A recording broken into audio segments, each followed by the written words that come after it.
ఎవడ్రా నీ బెదిరింపులకు భయపడేది? ఎవడ్రా నీ మాటలకు వెరిసేది? పెట్టు బిడ్డ పెట్టు. యావత్ తెలంగాణ సిద్ధంగా ఉంది. కరువు ఎడారిగా మారుస్తానంటే నీ ఆంధ్ర తొత్తులకి నీ గురువులకి ఇలా భరణం చెల్లించుకుంటానంటే మూసుకొని ఉండే అమాయకులు తెలంగాణ బిడ్డలు కాదు.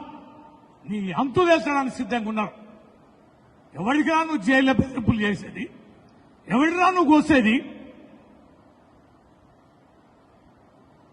అదృష్టం కొద్ది ముఖ్యమంత్రి అయినంత మాత్రాన నీ ముఖ్యమంత్రి అనేది ప్రజలు ఇచ్చిన గౌరవం, అది రాజ్యాంగబద్ధంగా కల్పించిన ఒక బాధ్యత, అవకాశం.